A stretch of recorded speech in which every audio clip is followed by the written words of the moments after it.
नाज़रीन, दरियाए सवात इस वक्त शदीद तूग़यानी की सूरत हाल से दो चार है और खैबर पख्तूनख्वा में तूफ़ानी बारिशों के बायस दरियाए सवात में सैलाबी रेला दाखिल हुआ है और मैंगोरा बाईपास के करीब एक इंतहाई अफसोसनाक वाक़या पेश आया है, जहाँ पर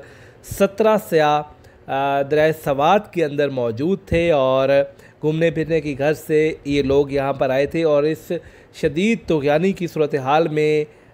पानी के तेज़ बहाव में ये 17 सयाह बह कर डूब गए हैं, जिनको निकालने के लिए इस वक्त भी रेस्क्यू ऑपरेशन जारी है और ये बड़ा अफसोसनाक वाक़या पेश आया है। इस वाक़े की तमाम तर इंक्वायरी भी की जा रही है और सुबह में सैलाब के हवाले से पहले ही खदशा ज़ाहिर किया गया था कि मौजूदा जो बारिशों का सिलसिला शुरू हुआ है, इसकी वजह से जो नदी नाले और दरिया हैं यहाँ पर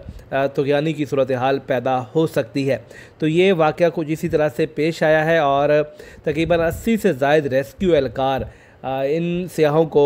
पानी से निकालने के लिए अपने इक़दाम कर रहे हैं, जिनमें बच्चे भी शामिल हैं।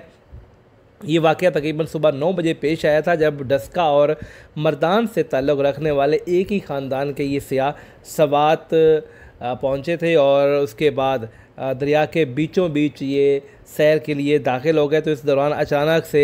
सैलाबी पानी का एक रेला दरिया में दाखिल हुआ है और इन अफराद को अपने साथ बहा कर ले गया है। नाज़रीन, जो रेस्क्यू इदारे हैं इन डूबने वाले अफराद को निकालने के लिए अपनी हर मुमकिन कोशिश कर रहे हैं, लेकिन साथ में सियाहों को थोड़ा सा एहतियाती तदाबीर भी इख्तियार करना होगी, क्योंकि इस वक्त सूरत हाल जो है वो काफ़ी ख़राब हो चुकी है। हम हर साल इस मौसम में सियाहों को ये हिदायत ज़रूर करते हैं कि जब भी घूमने फिरने जाएं तो सैलाबी पानी से और दरियाओं से ख़ास तौर पर दूर रहें। सियाह अमूमन पुरजोश होकर पानी के अंदर दाखिल हो जाते हैं, उनको मुश्किलात का सामना करना पड़ता है। तो जिस तरह से अब बारिशों का सिलसिला जारी है, ये अगले 2 से 3 महीने इसी तरह से मुसलसल बारिशें होती रहेंगी, जिससे लैंड स्लाइडिंग के ख़तरात बहुत ज़्यादा बढ़ जाते हैं और दरियाओं में जिस तरह से फ्लैश फ्लडिंग और ये सैलाबी रेलें दाखिल होती है, इसकी वजह से बहुत ज़्यादा मुश्किल सूरत हाल का सामना करना पड़ता है। 2010 और 2022 में भी दरियाए सवात के अंदर इसी तरह से शदीद सैलाबी रेले आए थे और उसकी वजह से बहुत ज़्यादा नुकसान हुआ था।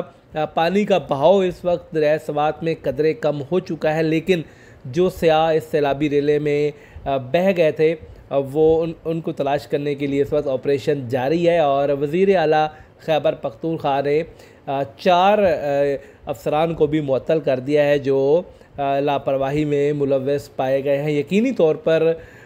दफ़ा 144 नाफिज थी और सियाहों को मना किया गया था कि वो पानी के अंदर मत जाएं और इनको पानी में दाखिले से रोकने पर अमल दरामद ना हो सकने की वजह से मुअत्तल किया गया है। तो ये ताज़ा तरीन सूरत हाल है। अल्लाह पाक से दुआ है कि जो ये लोग इस हादसे का शिकार हुए उनके अहले खाना को सब्र जमील अता फ़रमाए और रेस्क्यू ऑपरेशन जो है वो जल्द से जल्द मुकम्मल हो।